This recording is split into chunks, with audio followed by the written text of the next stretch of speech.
ఓం నమో వెంకటేశాయ. గురుసన్నిధి కార్యక్రమానికి స్వాగతం, సుస్వాగతం.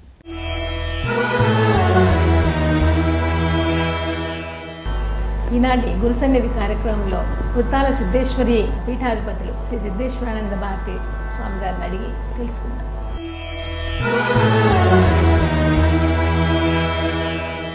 సర్వోత్తమ ఆచార్యుడిగా సాహితీలోకంలో భువన విజయాన్ని తెలుగునాట విహారం చేయించిన సాహితీమూర్తిగా, మంత్రదర్శనం చేసిన సిద్ధపురుషుడిగా, కుర్తాళ సిద్ధేశ్వర పీఠాధిపతిగా ఒక మహోన్నత స్థితిని చేరుకున్న మంత్రమయ వాణి, అనుగ్రహ స్వరూపి శ్రీ శ్రీ శ్రీ సిద్ధేశ్వరానంద భారతీ మహాస్వామి వారితో గురు సన్నిధి.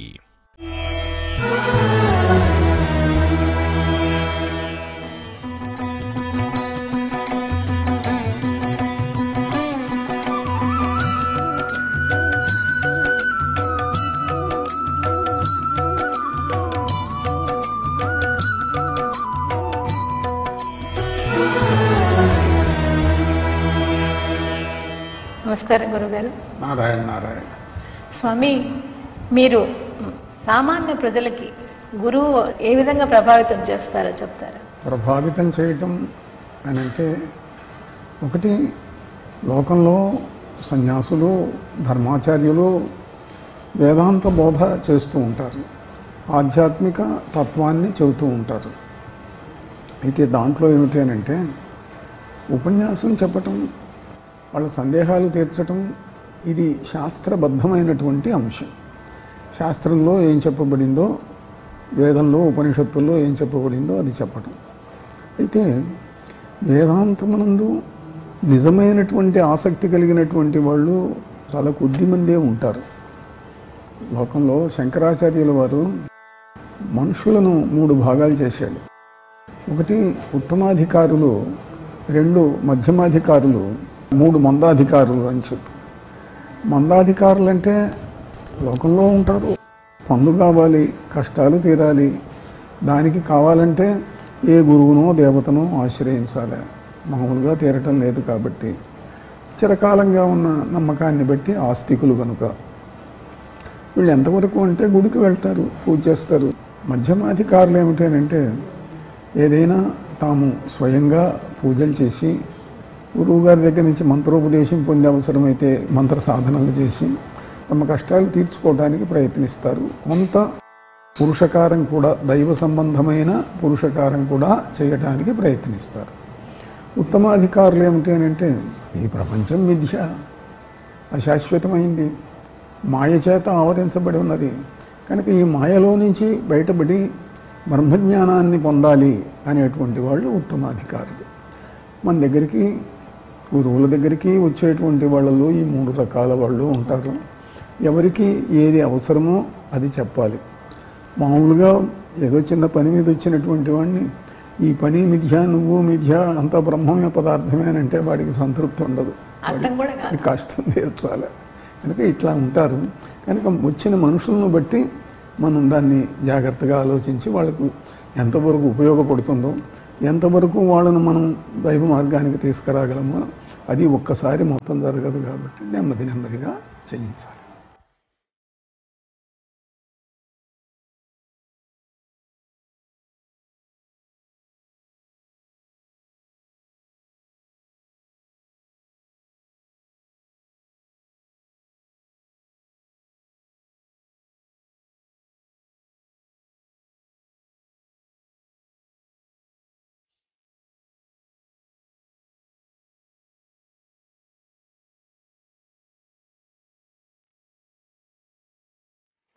గురువుల్లో దేవ గురువులు, సిద్ధ గురువులు, మానవ గురువులు అని ఉంటారు కదా, కొంచెం వాటి గురించి వివరిస్తారా? ఆ గురువుల గురించి ఇది చెప్పాలి అని అంటే, అత్యంత ప్రాచీన కాలపు సంప్రదాయం దగ్గరికి కూడా మనం వెళ్ళవలసి వస్తుంది. మీరు అడిగిన ప్రశ్న చాలా మంచి ప్రశ్న అడిగారు. ఆది కాలంలో గురువులు అని అంటే వాళ్ళు మంత్రం చెబితే దేవత కనిపించేది. మంత్రం ఇచ్చి, నాయనా నువ్వు ఇది చెయ్యి అంటే వాడు కళ్ళు మూసుకొని చేయంగానే దేవత కనిపించేది, లేకపోతే కొద్ది సాధనతో కనిపించేది. తర్వాతి కాలంలో మంత్రసిద్ధులై తపస్సు చేసి మహాపురుషులైనటువంటి వాళ్ళు ఉన్నారు. వాళ్ళు మంత్రోపదేశం చేస్తే మరీ వెంటనే కాకపోయినా చాలా వేగంగా సిద్ధయ్యేది. తర్వాతి కాలంలో ఏమిటి అంటే మంత్రసిద్ధి, మంత్ర అధికారము 2 అంశాలు ఉన్నాయి. మంత్రసిద్ధి అని అంటే దేవత యొక్క దర్శనాన్ని, అనుగ్రహాన్ని పొంది ఆమె ఇచ్చిన వరాలతోటి లోకానికి ఉపకారం చేయటం, అది మంత్రసిద్ధుడు చేసేటువంటి పని.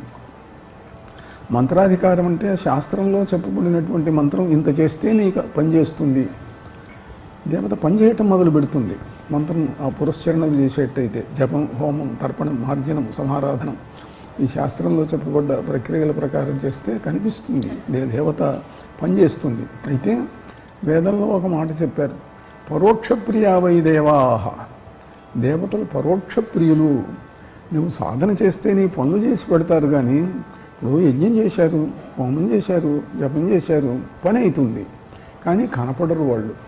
ప్రత్యక్షద్విషయేవ హంత విబుధాః దేవాః పరోక్షప్రియాః, పరోక్షప్రియా వై దేవాః, ప్రత్యక్షం కావడానికి ఇష్టపడరు. ఎంతో కష్టపడి ఎన్నో సంవత్సరాలు కఠోరంగా తపస్సు చేస్తే అప్పుడు దర్శనాలు ఇస్తారు, కానీ పనులు మాత్రం అవుతూ ఉంటాయి. కనుక ఈ 3వ గురు సంప్రదాయానికి, గురు పరంపరలో వీళ్ళేమిటి అంటే మంత్ర సాధనలు చేసి వాళ్ళేవో కొన్ని చిన్న అనుభవాలు పొంది ఉండొచ్చు, శిష్యులకు పనులు చేసి పెడుతూ ఉంటారు. వాళ్ళకు కూడా మంత్రోపదేశం చేసి వాళ్లకు మంత్రాధికారం వచ్చేట్టు చేసి వాళ్ళు కూడా సొంతంగా పనులు చేసుకునేట్టుగా చేస్తారు. కనుక ఈ మార్గంలో ఉంటారు గురువులు. గురు సంప్రదాయం మనకి ఎప్పటి నుంచి స్టార్ట్ అయింది గురుగారు? గురు సంప్రదాయం ఎప్పటి నుంచి అన్న ప్రశ్న, సృష్టి ఎప్పుడు ప్రారంభమైందో అప్పటి నుంచి ప్రారంభమైంది. సర్వమంత్రములకు మహాదేవుడు ఆది గురువు.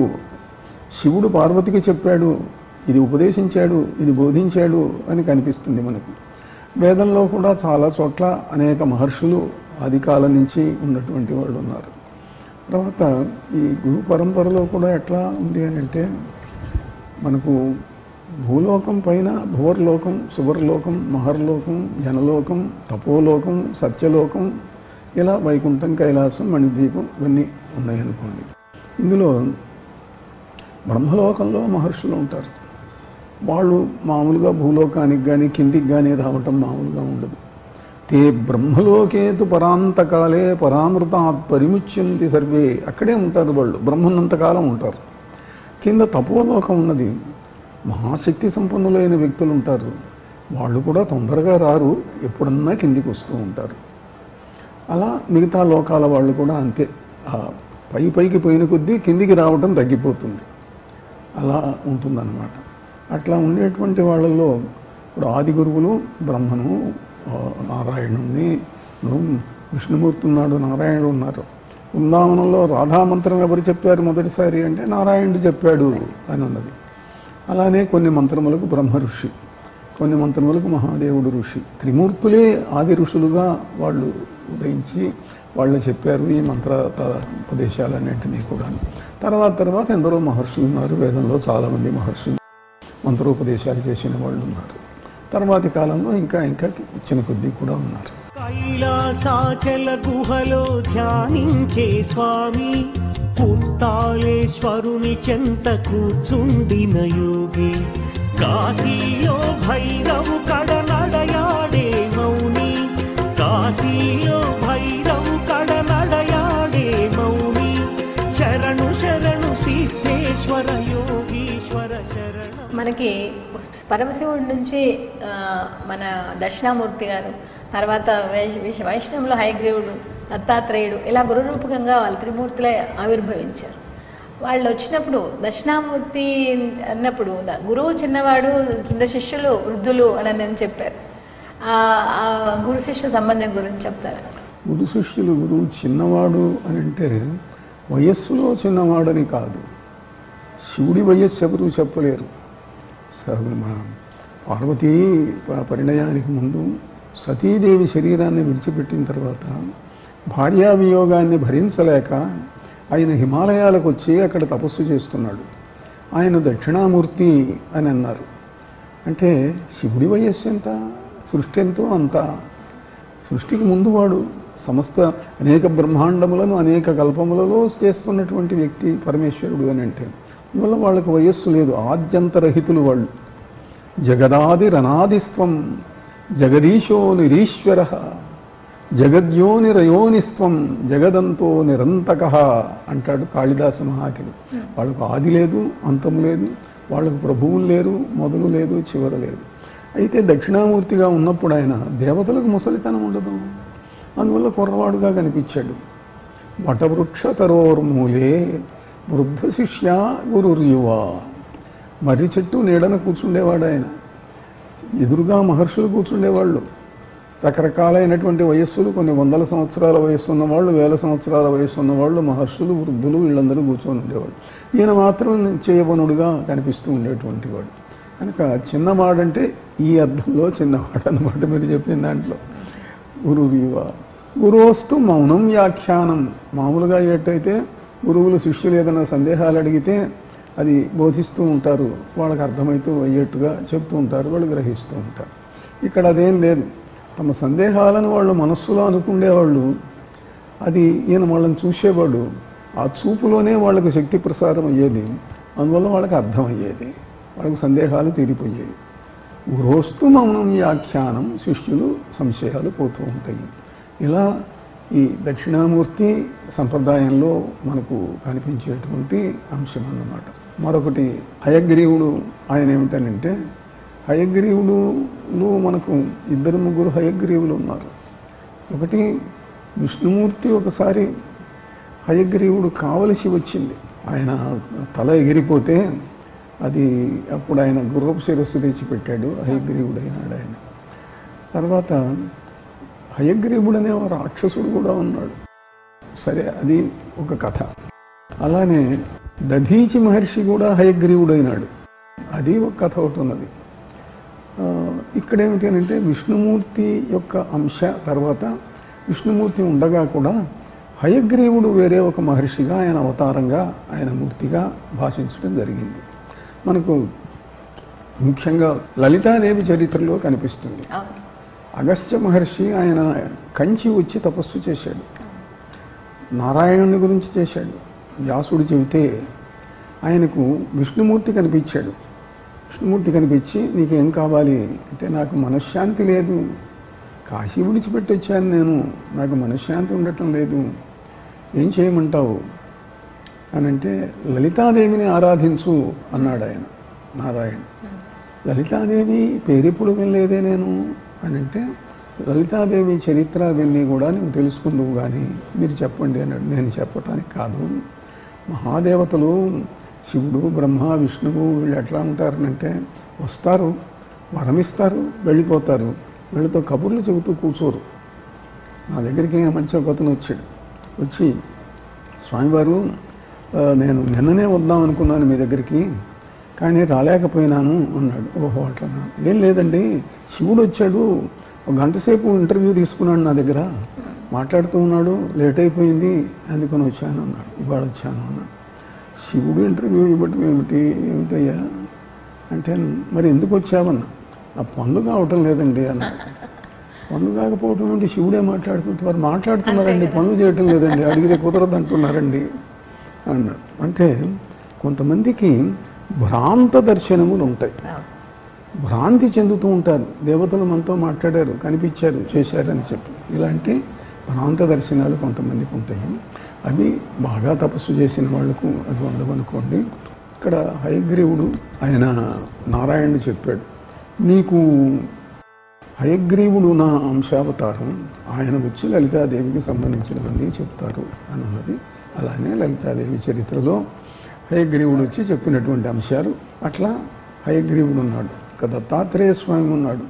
దత్తాత్రేయుడు ఏమిటి అని అంటే, బ్రహ్మ విష్ణు మహేశ్వరులు వాళ్ళు అత్రి భార్య అయినటువంటి అనసూయకు వరం ఇచ్చారు, వాళ్ళు పుట్టారు.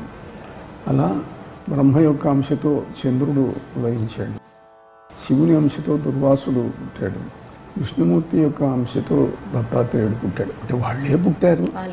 అలా ఈ దత్తాత్రేయుడు ఏమిటి అని అంటే, ఆయన మిగతా అవతారాలలాగా కాకుండా ఆయన లోకంలో ఉన్నాడు.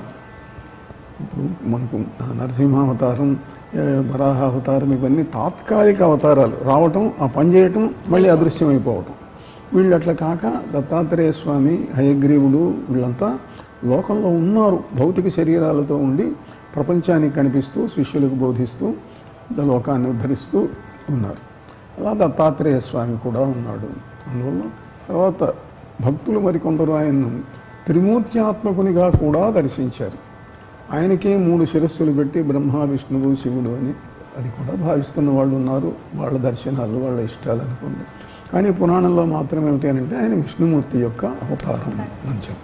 అంతయు నీవే హరి పుండరీకాక్ష, చంతనాకు నీవే శ్రీ రఘురామ, అంతయు నీవే హరి పుండరీకాక్ష.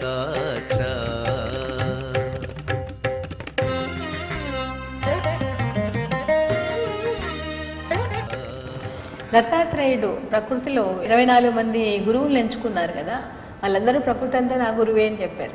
ప్రకృతి స్వరూపం, దాని గురించి కొంచెం వివరిస్తారు. ఆయన ఏమిటంటే లోకంలో ఉండేటువంటి ప్రతి వ్యక్తి దగ్గర నుంచి, ప్రతి వస్తువు దగ్గర నుంచి మనం నేర్చుకునేది ఉంటుంది. ఆ నేర్చుకునేది సూర్యుడి దగ్గర నుంచి ఇది నేర్చుకో, చంద్రుడి దగ్గర నుంచి ఇది నేర్చుకో, ఇలా ఫలానా వ్యక్తి దగ్గర నుంచి ఇది నేర్చుకో అని ఆయన ఎన్నో విశేషాలు చెప్పాడు. ఒక చిన్న కథ ఒకటి ఉంది. ఒక అమ్మాయికి పెళ్లి కాలేదు. పెళ్లి సంబంధం చూడటానికి ఎవరో వచ్చారు. వస్తే ఇంట్లో బియ్యం లేవు, వండి పెట్టాలి. ఈమె బొడ్లు దంచి బియ్యం తీసి వండి పెట్టడానికి సిద్ధమైంది. బయట మాట్లాడుతూ ఉన్నారు, తండ్రి మిగతా వాళ్ళు మాట్లాడుతున్నారు. ఈమె చప్పుడు చేస్తూ వడ్లను దంచుతూ ఉండేటట్లయితే అందరికీ తెలిసిపోతుంది.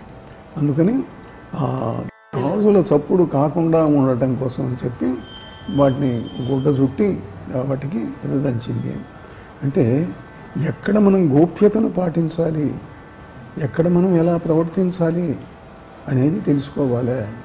ఓ తుమ్మెద ఉన్నది, తుమ్మెద నుంచి ఎంతో నేర్చుకోవాలి. ఏం చేస్తుంది? పువ్వు దగ్గరికి వెళ్తుంది, తేనెను సేకరిస్తుంది, తీసుకొచ్చి పెడుతుంది. అతనే ఎక్కడెక్కడ మనం నేర్చుకోవలసింది ఉంటే అక్కడక్కడికల్లా వెళ్ళి సిగ్గుపడకుండా నేర్చుకోవాలి. నేర్చుకొని మనం కావలసినటువంటి దాన్ని అందుకోవాలి, చేయాలి. ఇలా ఆయన ఎంతోమందిని గురించి ప్రకృతిలో ఉండేటువంటి చరాచర వస్తువులలో ఉండేటువంటి అనేక విశేషాలను దత్తాత్రేయ స్వామి గారు మనకు సోదాహరణంగా చెప్పారు. అది దత్తాత్రేయ పురాణంలో, దత్త సంహితలో, వీటన్నిటిలో కూడా మనకు బాగా కనిపిస్తుంది. గురువు గారు, గురు సన్నిధి అంటే శిష్యులకి గురు సన్నిధిలో ఉంటే వాళ్ళు ఎలా ప్రభావితం అవుతారు, ఎలా మార్గదర్శకం గురువు ఎలా చేస్తారు? గురు సన్నిధి అని అంటే దీంట్లో ఒకటి ఉన్నది. ఉదాహరణకు నీకు పాఠం చెప్పే గురువు ఉన్నాడు. పాఠం చెప్పే వేళ ఆయన ఆ విజ్ఞానానికి సంబంధించినంత వరకు విజ్ఞానాన్ని బోధిస్తాడు నీకు. వ్యక్తిగత జీవితంలో ఎట్లా ఉంటాడు అన్న దాంతో సంబంధం లేదు. మంచివాడు కావచ్చు, చెడ్డవాడు కావచ్చు, ఎంత చెడ్డవాడైనా మంచి టీచరు కావచ్చు. కనుక అది మనకు వ్యక్తిగత జీవితంతో ఇప్పుడున్నటువంటి అధునాతన కాలంలో పెద్దగా అవసరం ఉండదు, సంబంధం ఉండదు. ఆ వ్యక్తిగతమైనటువంటి వ్యసనాలు ఏవైనా ప్రభావితం చేస్తే తప్ప. గురువులు ఆశ్రమాలకు వెళ్ళేవాళ్ళు శిష్యులు, గురుకులాలు అక్కడ చదువుకునేవాళ్ళు గురుకులాలలో ఎప్పుడు అక్కడే ఉంటారు. గురువు గారు ఎట్లా ఉంటారు, ఎలా ప్రవర్తిస్తుంటారు, ఏమి చేస్తుంటారు, ఆయన భార్య ఎట్లాంటిది, పిల్లలు ఎట్లాంటి వాళ్ళు అని ఇవన్నీ కూడా వాళ్ళకు తెలుస్తూ ఉంటాయి. అంటే వ్యక్తిగత జీవితంలో ఉండేటువంటి ప్రవర్తన ప్రభావము ఈ శిష్యుల మీద పడుతూ ఉంటుంది. గురువు గారి కోపం ఎక్కువ, శాంతుడా కాదా, ఇవన్నీ ఎన్నో ఉంటాయి. అమ్మగారు ఎట్లా ఉన్నారు, ఆమె బాగా అందరికీ భోజనం పెడుతుందా, విసుక్కుంటుందా, ఇవన్నీ ఎన్నో ఉన్నాయి. కనుక శిష్యులు దానికి అనుగుణంగా ప్రవర్తిస్తూ ఉండాల్సి వచ్చేది. అంతేకాకుండా గురువుగారు ఆ రోజుల్లో తపస్సంపన్నులు ఎక్కువ మంది ఉండేవాళ్ళు గురుకులాలలో. వాళ్ళ యొక్క తపఃప్రభావం వల్ల శిష్యుడి మీద అనుగ్రహం కలిగిందనుకోండి, అనుగ్రహం కలిగితే వాడికి చదవకుండానే నీకు చదువు వచ్చునుగాక అనేవాడు. అంతే, వెంటనే మా మాట జరిగిపోయేది. ఉదాహరణకు వ్యాసుని శిష్యుడు పైలుడు ఉన్నాడు. పైలుడి శిష్యుల్లో చాలామంది ఉన్నారు. అందులో 2-3 కథలు మనకు భారతంలో కనిపిస్తాయి. ఉదంకుడు అంటే ధౌమ్యుడి దగ్గర ఆరుని వీళ్ళు కనిపిస్తారు, ఉపమన్యువు వీళ్ళు కనిపిస్తారు. ఉపమన్యువు ఇట్లాంటిది చిత్రంగా కనిపిస్తుంది అతని జీవితం. గురువు గారికి రోజు సేవ చేసేవాడు. రోజు అమ్మగారు అన్నం మూట కట్టించేది, ఆవులు కాయటానికి వెళ్ళేవాడు. రోజు గురువు గారు వీడిని పరీక్ష చేద్దాం అనుకుని, ఒరే ఏం చేస్తున్నావురా నువ్వు, రోజు అన్నం ఎట్లా తింటున్నావు అంటే, అమ్మగారు అన్నం మూట కట్టిస్తారండి, అది వెళ్ళి మధ్యాహ్నం తింటాను, సాయంకాలం వస్తున్నాను, రేపటి నుంచి అన్నం తినవాకు, ఇక్కడ కూడా నీకు అన్నం బెటరు, అయినా సరే నీ పని నువ్వు చేయాలి. ఆ రోజుల్లో ఎందుకు ఏమిటి ప్రశ్న ఏమి ఉండదు. గురువు గారిని ఏమి చెబితే అది వినటం అంతే. వాడు అడవికి వెళ్ళాడు, ఆవులను తీసుకొని వచ్చాడు. ఒక పూట ఉన్నాడు, 2 పూటలు ఉన్నాడు, 4 పూటలు ఉన్నాడు, బాగానే ఉన్నాడు.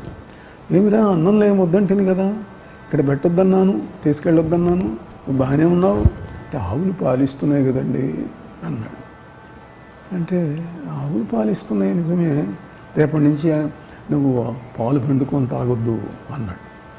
వాడు ఇంట్లో ఎట్లాంటిదంటే వాక్యంలో సూక్ష్మం. ఆవు పాలు పిండుకొని తాగొద్దు అన్నాడు కదా, ఆవు దూడలు తాగుతున్నాయి, ఆ నురుగు యువతలు పడుతున్నది, ఆ నురుగు తీసుకుంటుండేవాడు. అది చెప్పాడు 4 రోజులు. అది వద్దు అన్నాడు ఆయన.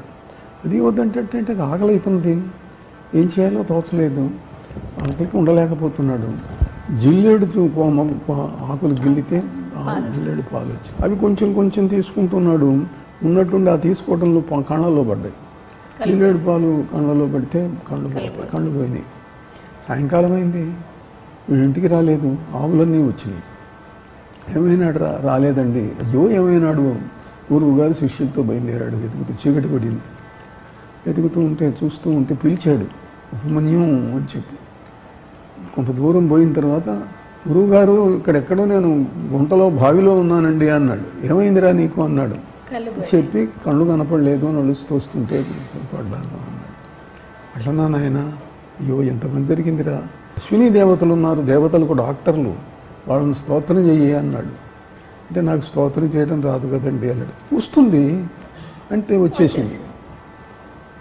వా సుపర్ణ సయుజ సఖాయ సమానం, ఏదో ఇట్లా కొన్ని మా మంత్రాలు ఉన్నాయి. ఆ అశ్విని దేవతల యొక్క మంత్రాలు చెప్పాడు ఆయన. అంటే గురువుగారి అనుగ్రహం వల్ల అంతకుముందు మామూలుగా ఏదో అప్పుడప్పుడు చదువుకుంటూ ఉన్నటువంటి వాడు ఆవులను మేపుతూ శిష్యత్వంలో ఇంత పట్టుదల భక్తి చూపించినందువల్ల వాడు చదువుకోకుండానే వాడు పండితుడైనాడు, వేదవేత్త అయినాడు, వేద మంత్రద్రష్ట అయినాడు. ఇలా నాసత్య దస్రవు సుభసవు వైజయంతవు అనే అద్భుతమైనటువంటి మంత్రాలు ఉన్నాయి. ఇట్లా గురు పరంపరలో గురువుల యొక్క అనుగ్రహం వల్ల ఇటువంటి శిష్యులు చదువుకోకుండా కూడా వస్తారు. కనుక ప్రాచీన కాలపు గురుకులాలలో వ్యక్తుల యొక్క గురువుల యొక్క ప్రభావం శిష్యుల మీద ఎక్కువ ఉండేది. అది దాని ప్రభావం దానిది. అందువల్ల వాళ్ళు చాలా భక్తితో ఉద్ధరించబడేవాళ్ళు, తపస్సులు అయ్యేవాళ్ళు, మహాసిద్ధులు అయ్యేవాళ్ళు. ఇప్పుడు చదువు గురువు దానికి సంబంధమే లేదు, వ్యక్తిగత జీవితాలతో పెద్దగా సంబంధం ఉండదు. కనుక అప్పటి జీవిత విధానం వేరు, ఇప్పటి జీవిత విధానం వేరు. హోమాగ్ని దేవతలను రప్పించే స్వామి, భక్తావళి కష్టములు తొలగించే స్వామి, అసాధ్యములు సాధ్యముగా కావించే స్వామి, అసాధ్యములు సాధ్యముగా కావించే స్వామి, ధర్మ మార్గగామి ఓ సిద్ధేశ్వర శరణం. గురుగారు, మీరు పూర్వాశ్రమంలో కులపతిగా, సాహితీవేత్తగా, భువన విజయం సంచాలకులుగా, అవధాన విద్య ఇవన్నీ మీరు అభ్యసించారు. ఈ చేసినప్పుడు మీకు ఆ గురువు, ఆ ప్రేరణ ఇచ్చిన గురువు ఎవరండి? సాహితీ పరంగా మాకు వేరే గురువులు మా వంశంలోనే కొన్ని తరాల నుంచి కవులు పండితులు. మా ముత్తాత గారు రామకవి, ఆయన సుప్రసిద్ధులైన గొప్పరపు సోదర కవులకు గురువు ఆయన. అలా మా వంశంలోనే ఉండటం మూలాన సహజంగానే సంక్రమించి పెరిగి పెద్దవాడైన తర్వాత అవుతుంటే ఇంట్లో ఆ వాతావరణం ఉంటుంది. పద్యాలు మాట్లాడుకుంటూ చదువుకోవటాలు, పద్యాలు చెప్పటాలు ఇవన్నీ ఉంటాయి ఇంట్లో. కనుక కొన్ని సందర్భాలలో అయితే పద్యాల్లోనే మాట్లాడుకునేవాళ్ళు. ఇప్పుడు మనకు ఉద్యోగ విజయాల్లో చెబుతారు, బావా ఎప్పుడు వచ్చి తీవు శుభులే భ్రాతలు సఖులు సోదరులని. అట్లనే ఊళ్ళోకి వస్తే పద్యాల్లో మాట్లాడుకునేవాళ్ళు చమత్కారంగా. ఆ ప్రభావం నా మీద బాగా ఉన్నది. అందువల్ల చిన్నతనంలోనే నేను 13వ ఏట 14వ ఏటనే అవధానాలు చేశాను. ఇంటి వాతావరణం, తాత తండ్రి తాతలు గురువులు నాకు. సరే తర్వాత ఇప్పుడు కాలేజీలు యూనివర్సిటీలు వచ్చిన తర్వాత సరే ప్రొఫెసర్లు వాళ్ళు నా మీద బాగా ప్రభావం చూపించినటువంటి వాళ్ళు ఉన్నారు. మీరు అక్కడి నుంచి సన్యాసాశ్రమం తీసుకున్నారు కదా, ఆ సన్యాసాశ్రమానికి మిమ్మల్ని ప్రేరేపించిన గురువు ఎవరు? సన్యాసాశ్రమానికి నన్ను ఎవరూ ప్రేరేపించలేదు. నాకు చాలా చిన్న వయస్సులోనే కాలేజీలో ఉద్యోగం చేస్తున్నాను, కానీ అప్పటికే జప సాధనలు, మంత్ర సాధనలు, హోమములు ఇవన్నీ కూడా చేస్తుండేవాడిని. చాలా ఎక్కువగా దాని మీద కాన్సన్ట్రేట్ చేస్తూ ఉండటం మూలాన లౌకిక వ్యవహారములందు ఆసక్తి పెద్దగా ఉండేది కాదు. లేకపోతే కవిత్వం అనే ఒక విభాగం ఉండటం వల్ల పబ్లిక్ యాక్టివిటీ ఉండేది. కానీ సంసారం వద్దు, ఏమీ వద్దు, సన్యాసం తీసుకుందాము అనే ప్రభావం, అంటే సన్యాసులతో కొంతమందితో పరిచయం ఏర్పడున్నది. నాకు కుర్తాళం మా పరమ గురువులు త్రివిక్రమ రామానంద భారతీ స్వామి వారితో బాగా పరిచయం ఉండేది. ఆయన మా ఇంటికి వచ్చేవారు. ఆయన్ని చూస్తే చాలా గొప్ప విద్వాంసుడిగా, మహనీయుడిగా భాషించాడు. ఆయన ప్రభావం కొంత ఉన్నది. అలానే రామకృష్ణ మఠ సన్యాసులతో నాకు బాగా పరిచయం ఉంది, అనుబంధం ఉండేది. అందువల్ల వీళ్ళందరి ప్రభావం, వాళ్ళ జీవిత విధానాలు కొంత చూస్తూ ఉండటం, సహజంగా నేను చదువుకున్నటువంటి చదువు, సంస్కృతం, దాంట్లో ఉండేటువంటి విధానాలు, వీటన్నిటి వల్ల ఆ ప్రభావం జన్మాంతర సంస్కారం వల్ల ఏర్పడింది. మనకు సహజంగా ఏమిటంటే సంస్కారం ఏదైనా ఒకటి రావటానికి కారణం ఏమిటి అని ఆలోచిస్తాము. లౌకికంగా ఏవో కొన్ని కారణాలు కనిపిస్తాయి, కానీ ఈ లౌకికంగా ఈ కారణాలు రావటానికి కూడా పూర్వజన్మ కర్మ ప్రధానము. మనకు భగవద్గీతలో చెబుతాడు, తపస్సు చేసి దేవుడు కనపడలేదనుకో తపస్సు వ్యర్థమైపోయినట్టేనా అంటే కృష్ణుడు చెప్తాడు, తపస్సు ఎప్పుడూ వ్యర్థం కాదు. ఎక్కడ ఆపాడో తర్వాత జన్మలో అక్కడ మొదలవుతుంది. ఏదో లాంఛనంగా ఎవరో వస్తారు, మంత్రం చెబుతారు, మొదలు పెడతాడు, దాని ఎంత ఆసక్తి కలుగుతుంది, అనుభవాలు రావటం మొదలు పెడతాయి. అట్లా కాక ఎవరైనా తపస్సు చేసి ఏవో సంసారం వదులుకున్నాను, ఆ సుఖాలు పోయినాయి, దేవుడా కనపడలేదు, నేను చేసిందంతా వ్యర్థమే, హాయిగా లౌకిక జీవితంలో ఉంటే కాస్త సుఖాలను అనుభవించేవాడిని కదా, అటు ఇటు కానీ రెంటికి జడ్డ రేమన్నా అయిపోయినాను అని కనుక అనుకుంటూ మరణిస్తే వాడు ఈ చేసినటువంటి తపస్సు వల్ల వచ్చిన పుణ్యంతో ధనవంతులు, సంపన్నుల ఇళ్లలో పుట్టి సుఖాలు అనుభవిస్తారట. శుచీనాం శ్రీమతాం గేహే యోగభ్రష్టోభిజాయతే. యోగభ్రష్టుడైన వ్యక్తి ఇలా శ్రీమంతుల ఇళ్లలో పుట్టి అనుభవం పొందుతాడు. అట్లా కాక ఈ జన్మలో నేను సాధించలేకపోయినాను, వచ్చే జన్మలోనైనా సరే సాధించి తీరాలి అని అనుకున్నాడు అనుకో, అట్లాంటి వాడు ఏమిటంటే వాడు యోగుల ఇళ్లలో పుడతాడు. అథవా యోగినాం గేహే కులే భవతి ధీమతాం. యోగుల ఇళ్లలో పుడతాడు, ఆ ఇంట్లోనే సహజంగా యోగ సాధనలు జరుగుతూ ఉంటాయి. తండ్రి చేస్తుంటాడు, తాత చేస్తుంటాడు, అన్నలు చేస్తుంటారు, వీడికి కూడా ఆసక్తి కలుగుతుంది, దాంట్లో ప్రవేశిస్తాడు. ఎక్కడ ఆపాడో అక్కడ తొందరగా మొదలవుతుంది, అందుకుంటుంది. కనుక ఏ వ్యక్తికైనా జన్మాంతర సంస్కారం ప్రభావము, ఈ సంస్కారం ప్రధానము అన్న సంగతి అప్పుడు తెలియదు, కానీ తర్వాత తెలుస్తుంది. ఇప్పుడు ఉదాహరణకు నేను హిమాలయాలకు వెళ్ళాను, సన్యాసిగా వెళ్ళాను నేను. అయితే హిమాలయాలలో కైలాస పర్వతం దగ్గర ఒక వ్యక్తి వచ్చాడు నా దగ్గర. మంచి యువకుడుగా ఉన్నాడు, తపస్విగా ఉన్నాడు. వచ్చి నన్ను గుర్తుపట్టావా అన్నాడు. కొంచెం గుర్తొస్తున్నది, చూసినట్లుగా అనిపిస్తున్నది. అంటే మనము 500 సంవత్సరాల కింద కలిసి చదువుకున్నాము, ఇక్కడ కలిసి తపస్సు చేశాము, అది నీకు గుర్తు చేద్దామని వచ్చాను నేను. ఇక్కడికి నువ్వు రావటానికి కూడా కారణం అదే. ఇప్పుడు చాలామంది శిష్యులు మనం కైలాస పర్వతం వెళ్దాం, అక్కడికి యాత్రలకు వెళ్దాం అంటే నేను రాలేను, ముసలితనం, శక్తి చాలదు, ఇబ్బంది పడుతుంది అంటే ఈసారి ఒప్పుకున్నాను. ఎందుకు ఒప్పుకున్నాను అంటే నా ప్రభావం వల్ల నువ్వు ఒప్పుకున్నావు, నిన్ను చూడాలనిపించింది, నేను సంకల్పించాను అన్నాడు. అని పాత విషయాలన్నీ గుర్తు చేసి ఇద్దరం కలిసి ఇక్కడ తారాదేవిని గురించి తపస్సు చేశాము. ఆ తారాదేవిని నేను ఆవాహనం చేస్తున్నాను అని తారాదేవిని ఆయన ఆవాహనం చేస్తే ఆ దేవత వచ్చి నిల్చున్నది. వందే శాంభవశక్తే పాలాబ్జం ప్రియభక్తం ప్రాతర్భాస్కర రక్తం పాపధ్వంసన శక్తం త్రిలింకారానలకీలా దగ్ధారాతి సమూహాం విద్యుద్భాసుర భిక్షా నిర్ధూతాశ్రితమోహం దేవస్త్రీ నిటలేందు జ్యోత్స్నా లాలిత పాదాం మేఘశ్రేణ్యుపజీవ్య శ్రోత్రాకర్షకనాదాం శక్తీనాం అధిరాజ్ఞీం మాయానాం అధినాథాం తారాం అద్భుతసారాం గాయామ్యుజ్వల వీరాం అన్నానప్పుడు నేను ఆ తారాదేవి యొక్క సాక్షాత్కారం కలిగేట్టుగా చేశాడు అతడు. దానివల్ల ఇంకా స్మృతులవి పెరిగినాయి.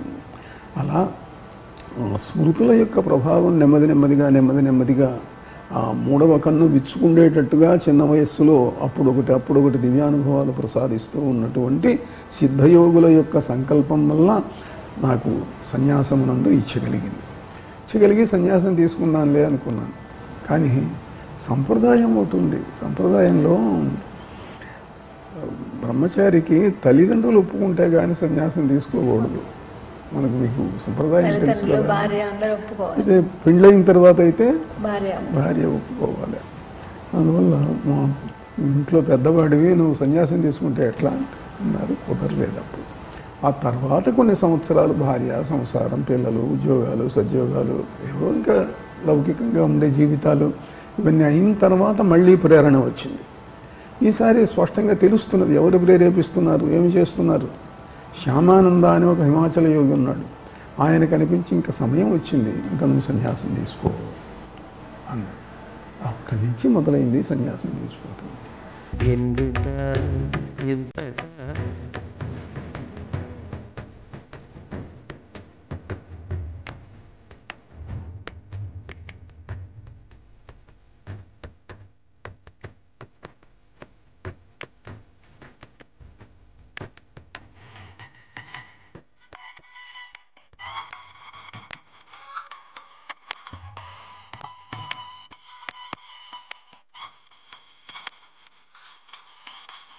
నలినదనాక్షుని నామకీర్తన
తిరువేంకటగిరి దేవుని నా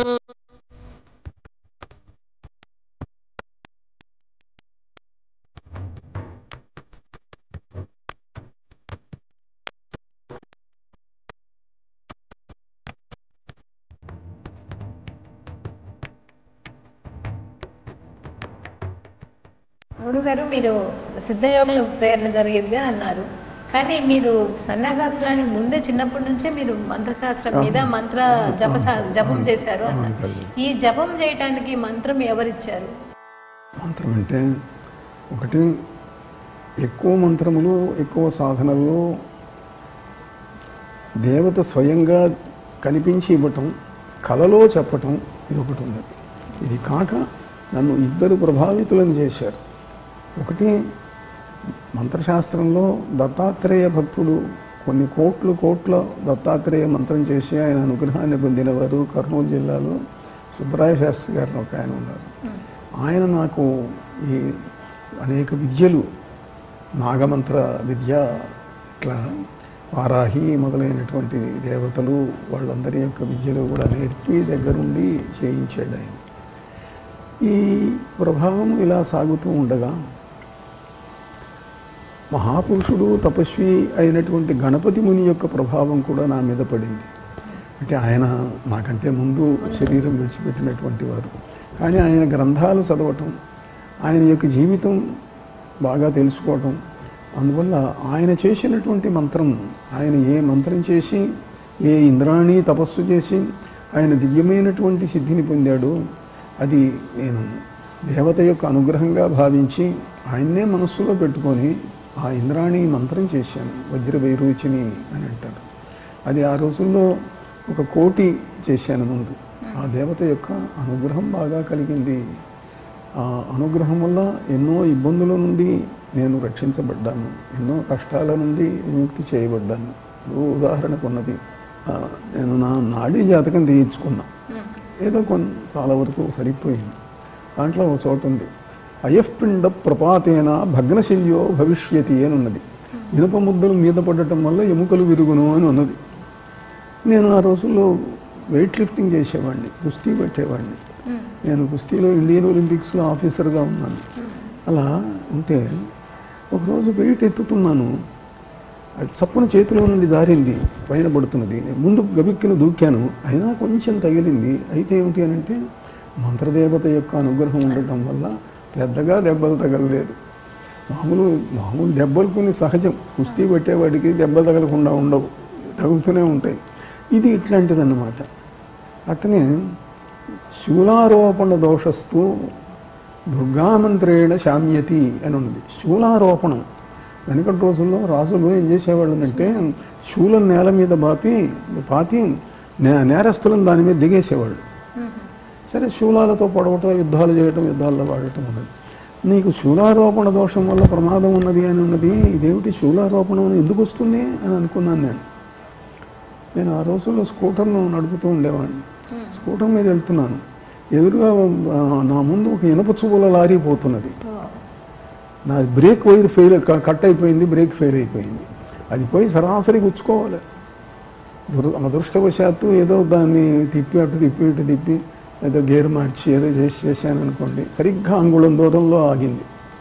ఎందుకు తప్పింది అని అంటే వజ్రేశ్వరి దుర్గాదేవి తాం అగ్నివర్ణాం తపసా జ్వలంతీం వైరోచనీం కర్మఫలేషు జుష్టాం దుర్గాం దేవీం శరణంహం ప్రపద్యే. ఆ దేవత వైరోచని దుర్గా ఆమె రక్షించింది. ఇట్లా మంత్రదేవతలు రక్షిస్తూ ఉండటం అనేటువంటిది అనేక పర్యాయాలు చూశాను నేను. సరే, అలా గణపతి ముని యొక్క ప్రభావం ఇవన్నీ ఇలా ఉండగా మరొక మహాపురుషుడితోటి అనుబంధం ఏర్పడింది. రాధికా ప్రసాద్ మహారాజ్ అని చెప్పి ఆయన గొప్ప యోగీశ్వరుడు. ఆయన 103 సంవత్సరాలు జీవించాడు మొన్నటి దాకా కూడా. దివ్య జ్ఞానం, దివ్యమైనటువంటి శక్తి రాధాదేవి యొక్క అనుగ్రహం వల్ల పొందాడు ఆయన. రాధాదేవి ఆయనకు దీర్ఘాయువునిచ్చింది. ఆయన యొక్క ప్రభావం బాగా ఉండటం వల్ల రాధామంత్ర సాధనలోకి వెళ్ళాను. కనుక అలా రాధామంత్ర సాధనలోకి వెళ్ళటం. కాళీ కాలభైరవుడు నాకు ఇష్టమైనటువంటి వాళ్ళు. అది వాళ్ళు చెప్తేనే వచ్చింది. కాలభైరవుడే కాళే వాళ్ళు తమ మంత్రములను నాకు ఉపదేశించారు. కాలభైరవుడు కాశీలో నాకు సాక్షాత్కరించి ఆయన యొక్క దివ్యమైన అనుగ్రహాన్ని ప్రసాదించాడు. అందువల్ల దేవతలు గురువులు, సిద్ధ గురువులు కొందరు గురువులు. ఇలా నా గురు పరంపర సాగుతూ వచ్చింది. మొదట్లో మీరు అన్నారే దేవతలు దేవగురువులు, సిద్ధ గురువులు అని చెప్పి, అలా ఆ దేవగురువులు ఉన్నారు, దేవగురువులు ఉన్నారు, సిద్ధ గురువులు ఉన్నారు, పూర్వజన్మలో ఉన్నటువంటి మిత్రులు ఉన్నారు, అందరూ కూడా ఉన్నారు. వీళ్ళ ప్రభావం నా మీద పడటం వల్ల ఈ సాధన మార్గంలోకి వెళ్ళటం జరిగింది. చాలా విషయాలు చాలా విపులీకరించి చాలా బాగా చెప్పారు. చాలా ధన్యవాదాలు. ఇది ఈనాటి గురు సన్నిధి కార్యక్రమం. ఓం నమో వెంకటేశాయ. మొదటిగా మీ జీవితంలో మొదటి మంత్రం ఏం చేశారు? మొదటి మంత్రం అని అంటే లలితా మంత్రం మొట్టమొదటి చేశాను. ఏ వయసులో చేశారు? చాలా చిన్న వయసులో చేశాను. ఇంకా అంతకుముందు కూడా మొట్టమొదట కార్తవీర్యార్జున మంత్రం చేశాను 12 ఏళ్లప్పుడు. ఎవరు ఉపదేశించారు? ఈ దత్తాత్రేయ ప్రభావం వల్ల కార్తవీర్యార్జున మంత్రం మొట్టమొదట చేశాను నేను. ఆయన ఏమిటి అని అంటే స్తంభన విద్య, అంటే శత్రువుల యొక్క బుద్ధులను అన్నింటినీ స్తంభింపజేస్తారు. ఆయన ఒకరోజు అడవిలో వెళ్తుంటే దొంగలు వచ్చారు. దొంగలు వస్తే ఆయన నడుచుకొని వెళ్తూ ఉన్నాడు. ఆగమన్నారు, ఆగాడు. వాళ్ళు మాట్లాడుకుంటున్నారు, ఈయన వచ్చేసాడు. అంటే వాళ్ళ బుద్ధులు స్తంభించిపోయినాయి, శరీరాలు స్తంభించిపోయినాయి. మార్గ నిర్గత మధోన్మద చోర నిచయం స్థిరశక్తి స్తంభింపజేసినాడు. అటువంటి ఆయన కార్తవీర్యార్జున ఎందు ఆకర్షణ కలిగితే ఆయన కార్తవీర్యార్జున అంటాం. అది మొదట చేశాను. తర్వాత ఇంకా లలిత, కాళీ, భైరవుడు, దుర్గా కూడా వచ్చినాయి. ఏ దేవత దర్శనం మీకు మొదట కలిగింది? మొట్టమొదట వజ్రభైరు వచ్చినాయి. కళలోనా మామూలుగా మామూలుగానే ధ్యానంలో కనిపించింది. వజ్రభైరు వచ్చింది. ఇంద్రాణ్యా పరమాం శక్తిం సర్వభూతాధినాయికాం ప్రచండచండికాం దేవీం చిన్నమస్తాం నమామ్యహం. ఆ దేవత వజ్రభైరోచిని నాకు మొట్టమొదట ప్రధానంగా కనిపించినటువంటి దేవత. ఏ వయసులో కనిపించింది? దాదాపు 15-16 సంవత్సరాలు 15-16 సంవత్సరాల వయస్సులో కనిపించింది. ఆ తర్వాత పరమేశ్వరుడు శివుడు స్వయంగా ఆయన వచ్చి ప్రణవ పంచాక్షరి ఉపదేశించాడు. ఇట్లా దేవతలు ఇందాక మీరు దేవగురువులు ఉన్నారే, వాళ్ళు రకరకాల మంత్రాలు ఎన్నో వచ్చినాయి.